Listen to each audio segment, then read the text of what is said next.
Mission Lakewood Church family, the beginning of our video kind of got messed up this week on Sunday morning. So I just want to give you the introduction to our message this way, and then we're going to bounce back in to the auditorium when we get into the real meat of the message. But I remember when I was a freshman in high school, I was drugged to church one Sunday morning, and I'm sitting in this upstairs room in this very awkward high school youth group, and our youth group leader was gone that week. And so our lead pastor came in to teach the high school class, and he thought that this was the perfect chance to talk about the subject of sex. Now, for you to understand how fun this was, he was not a day under 70, and he had a full head of snow white hair, not a gray in it, and it's more hair than I'll ever have again. And he wore these real big wire rim glasses that are kind of popular now again, but they were not in 1998.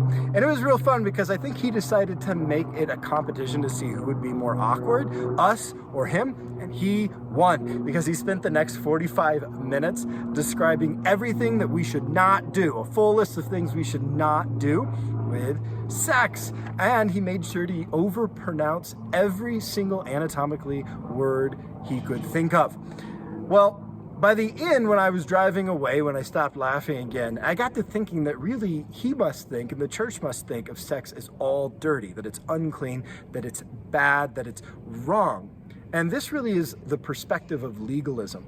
Legalism is kind of like getting a brand new car as a gift, but instead of actually driving it and enjoying it, you say, well, let's sit around our house and argue about it all day, get mad about it, and put more rules on the manual that it came with, right? And then you don't enjoy the gift. But right now in our society, there's a second perspective, not just this legalism, but there's also this idea of lawlessness and how there's been a pendulum that swings. There's been overcorrection from legalism, and now a lot of people are starting to talk about sexuality from the perspective of lawlessness, that there really is no boundaries, there's no design, there's no correct context that God created sexuality with.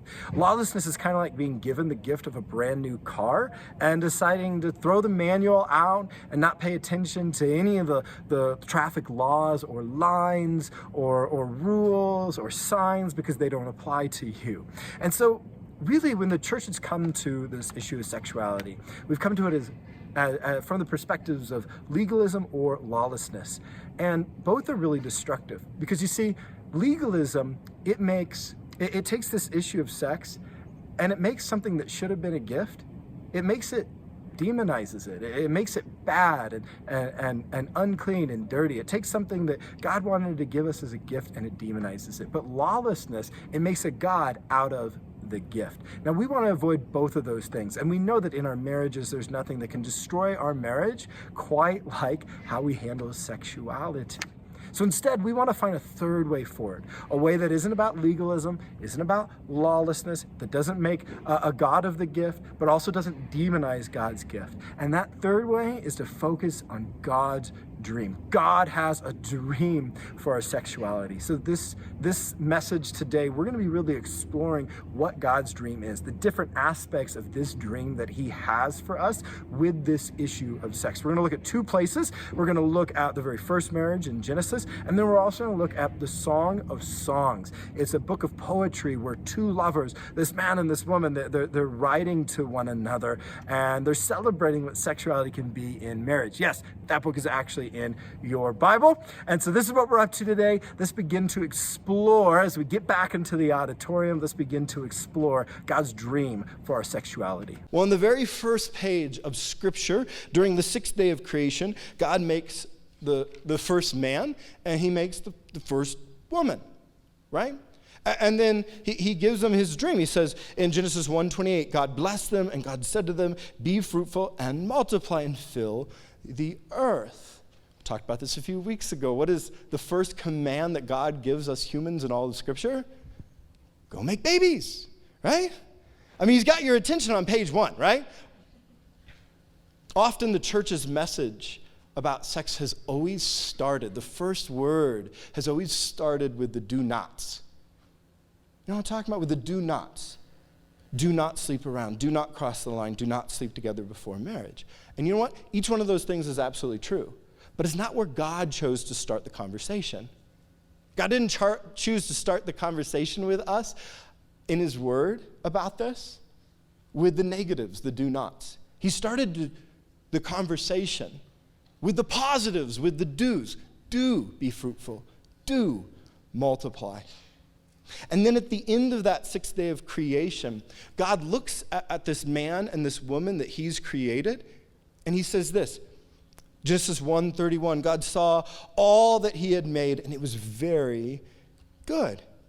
So God looks down at this man and this woman, this be fruitful and multiply, and he says, it is good. What I've created is very good. Now, so often this isn't the message that's received when the church talks about this, is it?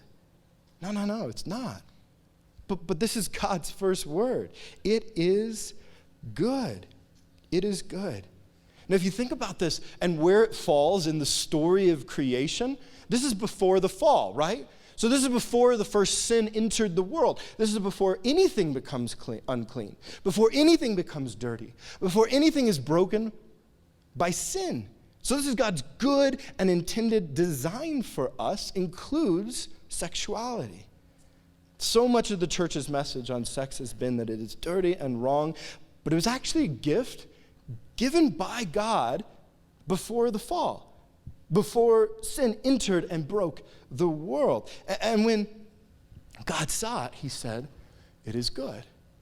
It's not like God was up there in heaven and looked down on Adam and Eve, naked, running around in the garden, and was like, wait, what?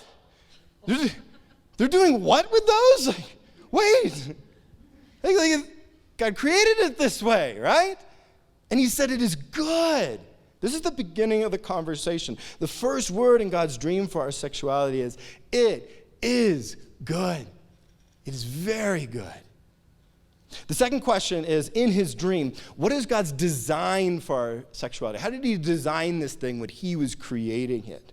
Well, when Adam sees his wife Eve for the first time, he just springs out in song and he sings these words in Genesis 2:23. She shall be called woman, for she was taken out of man. Woman and man, man and woman. And when he created us, God created us, we read this in Genesis 1:27. God created mankind in his own image. In the image of God, he created them. Male and female, he created them. God had a design in mind. He had a design in mind, right? Male and female, he created us. Do you know you have right now, sitting here today, you have 37 trillion cells coursing through your body, and each one of them is stamped with an XY or an XX. You've been designed, male and female. He created us. Gender was part of our humanity from the beginning, and it's no accident. You see, Genesis tells us male and female, he created us in his image, meaning that somehow, mysteriously, male and female, that they both reveal different aspects of who God is, the image of God back to the world. Male and female, they tell the world two different sides of who God is and what God is like. And God designed gender as two pieces that when placed together, they form this one puzzle that we call marriage. Now, I know that this is such a subversive view today, right? But we cannot define our sexuality based only on desire when we know that there's a divine design. God's design in his dream for our sexuality was male and female. He created us. But what's the context? When God designed this thing called sexuality, what is the context that he had in mind for it to be used within? We read this in Genesis 1:24. That is why a man leaves his father and mother and is united to his wife, and they become one flesh. Now, this is an odd comment because Adam had no mom or dad. But it's God's way of saying that what he wanted for this first marriage is true. It's his dream for all marriages to come. He wants us to become one flesh when we're married. And yes, This one flesh, this union thing, it's partly talking about how when we're married, God's dream is that we would become one spiritually and emotionally. But actually first, it's a sexual euphemism. And I'm not going to describe how. You can figure that out, okay? But that's what it is, to become one. God created your marriage for you to express sexuality in a context that is trusting and loving and safe and joyful. But the reverse is also true. God created sexuality as the context where your marriage becomes more joyful and loving and trusting. Right? God created this.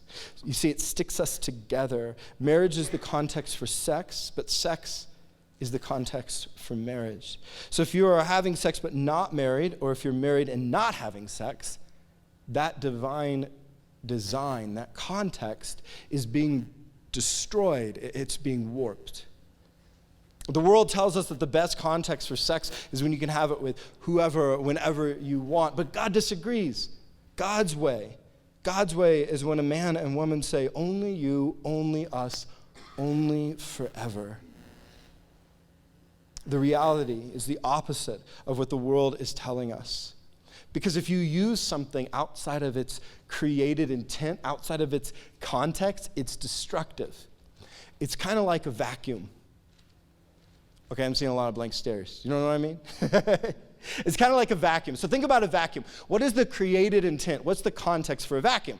Well, it's carpet, right? And it might be like that 70s shag carpet, which is really, it's comfortable. It shouldn't have gone out of style. Or it can be that weird indoor-outdoor stuff. But the context for a vacuum is carpet. That's its intended design. So if you wake up tomorrow morning and you're driving down your street and you see one of your neighbors out vacuuming their yard, you're like, call them the loony bin, right? Because that's crazy because it's being used outside of its designed context. And you're also going to destroy your vacuum. Don't do that. I haven't tried, but I'm just assuming, right? That you would destroy your vacuum. God designed marriage as the context for sex, not to see if we would follow a bunch of arbitrary rules, not to see if it'd be a test that we could, draw between the lines. No. But because if we use our sexuality in any other context, it's using it in a way for which it was not designed. It's like vacuuming your front yard. So in God's dream, in the context for our sexuality is marriage. But in God's dream, there's actually this surprising gift. There's this surprising gift within the context of marriage. Genesis 2:22-23 tells us, "Then the Lord God made a woman from the rib he had taken out of the man, and he brought her to the man.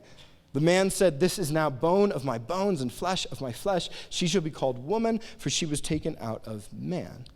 So God actually gives them one another. He gives the man the woman, and the woman the man. There's a gift involved in the creation of this first husband and this first wife. God's intent was not that they be these independent people just kind of floating around the world, but that they would be tied to one another. They were a gift to one another, to give one another. Later in the book of Song of Songs, we read this letter between two lovers, a husband and a wife. And they're writing to one another, and they describe the gift this way. Song of Songs 2:16, "My beloved is mine, I am his." 6:3, "I am my beloved, and my beloved is mine."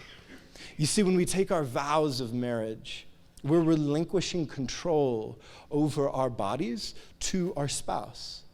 I'm not mine at that point. I am hers, she is mine, she is mine, I am hers, right? I am not my own.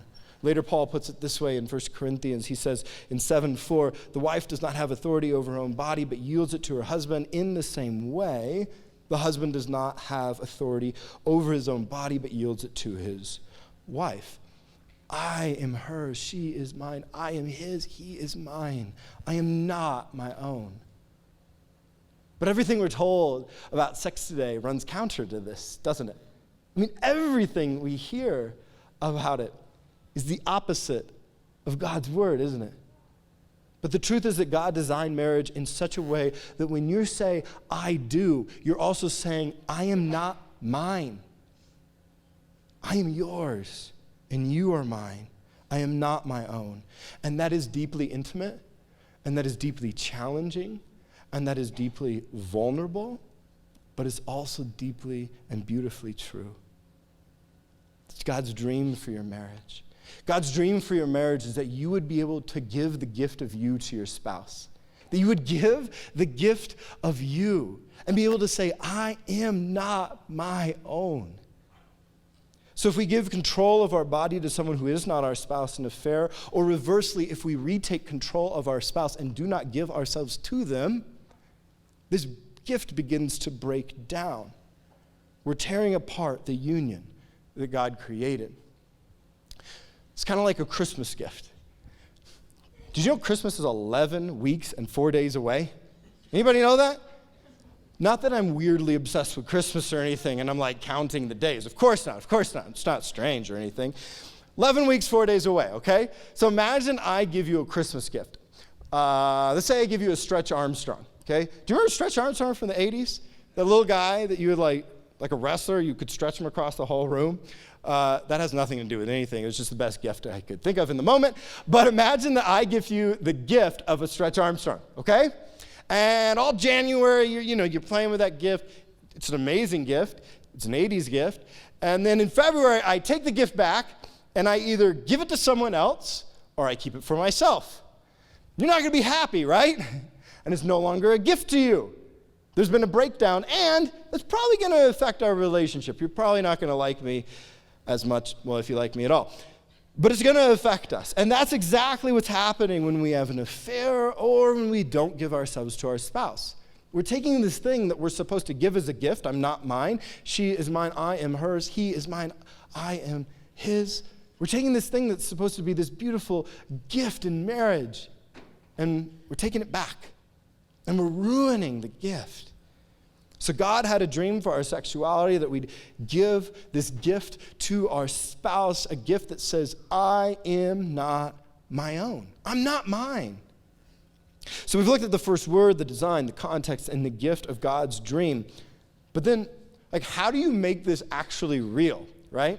This is a point in messages where you're like, okay, nice. What do I actually do with this? What does it actually look like every day in my marriage? Well, the Song of Songs is this book of poetry, and it's between two real-life lovers. It's not theory. An actual man and an actual woman came together and wrote this letter that's in our scriptures. And here's what it looked like for them. They keep saying this. The husband keeps saying things like 2:10, arise, my darling, my beautiful one, come away with me. 4:8, the husband says, come with me from Lebanon, my bride, come with me from Lebanon. You see, the man, he was on the chase. He was pursuing his wife. He was chasing his wife. He was saying to his wife, come away with me. Come on. In this mystery of sexuality, the man, we need to woo. We need to pursue. We need to initiate. We need to chase. Men, don't give up chasing your wife. Chase her. We need to initiate dates and small trips together, romantic nights alone, dinners. And I mean dinners without the kids and no chicken nuggets involved, okay? We need to chase our wives. There is nothing, man, listen to me, there's nothing that's going to make your marriage more stale than if you stop chasing your wife. Chase her. Pursue her. Say to her, come away with me. Chase your wife. But then look at what the woman says. She keeps saying things like this in Song of Songs 1:4, take me away with you. Let us hurry. 2:8, listen, my beloved, look, here he comes, leaping across the mountains, bounding over the hills. She says, hurry. The man goes to his wife and says, come away with me. And she says, let's hurry. Let's go. Let's hurry. In this mystery of sexuality, the woman, the wife, she says, let us hurry. Now, in the insanity of modern life, we've got a lot going on, right? I mean, between children and hobbies and jobs and a house and cars and kids' activities and sports, it is just easier. It's so much easier to turn to one another and say, not right now, right? It just is. It just is. But there's nothing that makes a marriage more stale than when a husband's chase is rejected. And so for those of us who are married, here's the warning for us married folks, okay? Husbands, you're gonna ruin your wife's desire to say hurry if you stop chasing her. And wives, you will ruin your husband's desire to chase if you do not say hurry. Right? And are there times where this is reversed? Absolutely. But this is what we're going for. God's dream for the real practice, what this looks like in our everyday lives, in our everyday marriages, is this back and forth of chase and hurry and chase and hurry. Now this is challenging. I mean, raise your hand if you're super comfortable right now. Nobody? Right? Yeah, me neither, okay? So I'm having to say all this stuff. My hand's down, okay? This is really challenging. And this is uncomfortable. And so the question is, what's the payoff? Why in the world should I do this uncomfortable stuff? Well, here's the big, beautiful payoff when we get this right in our marriages. You see, after God created the first man and woman, and he told them to be one flesh, and he told them to multiply and be fruitful, here's what we read next in Genesis 2:25. Adam and his wife were both naked, and they felt no shame. Why would God tell us that? It's kind of funny, right? Well, he says they're naked because he wants us to know there's nothing standing between them. There's no barriers. There's no walls. There's nothing. There's no shame. There's no shame. Man, shame is a powerful word in your marriage. So powerful. Shame is the shadow that lies on the dark side of your soul, whether you know it or not. Shame is that voice that in any relationship, whether it's a relationship with your spouse, whether it's a relationship with God, shame is that voice that tells you, I cannot trust. And therefore, I need to put up some walls. I need to put up some barriers. I need to put up some boundaries between me and them. Shame is that voice. But God's dream was that there would never be shame in marriage, that there would not be those barriers, those walls between us when we're married. Now, the opposite of shame is intimacy. Intimacy. Intimacy is when two people, they don't have those boundaries. There's not this shame that's driving them and telling them to put up walls and boundaries and barriers because they don't trust. No, intimacy is total trust that you have with this one other person, with this one other spouse. That's intimacy, and intimacy is the big, beautiful payoff of getting this right. Intimacy. Now, the world tells us that the payoff of sex is just recreation and release. But God says, wait a minute. It's so much bigger than that. The payoff is intimacy. It's the union of two becoming one, two souls, two bodies, two people for this moment. One, indistinguishable. No walls, no barriers, no lack of trust, just intimacy. But our sin, the wrongs we do, it gets in the way. Right after the fall, right after the first wrong of that man and that woman, they eat the fruit. We're told this in Genesis 3:7, the eyes of both of them were open and they realized they were naked. So that they sewed fig leaves together and made coverings for themselves. They realized they were naked. And then they put clothes on. So why the fig leaves? Which, by the way, I never understood that. How much can you cover with fig leaves? But why the fig leaves? It was because the fig leaves were a symbol of, I don't trust you that much anymore. And so there's going to need to be this barrier between me and you. There's going to be this lack of trust, and I need to put up a wall. And that's why they went from naked and unashamed to wearing clothes and shameful and realizing that they were naked in that moment. They felt shame. And so the barriers in that first marriage, they went up. The fig leaves were just a symbol. After that moment, nothing was the same. All these walls between them were there. But this was never God's dream. God's dream for our sexuality is that it's like a glue that sticks us together in marriage. Yeah, God created marriage as the context for your sexuality, but he also created sexuality for the glue that holds your marriage together and brings you together in that intimacy and breaks the walls down, breaks the barriers down, gets you to trust one another. And wow, we all want that, right? I mean, we all want to have someone we can truly trust, someone where there's no walls and barriers, someone that we are that intimate with. Is one of the deepest desires of the human soul, intimacy.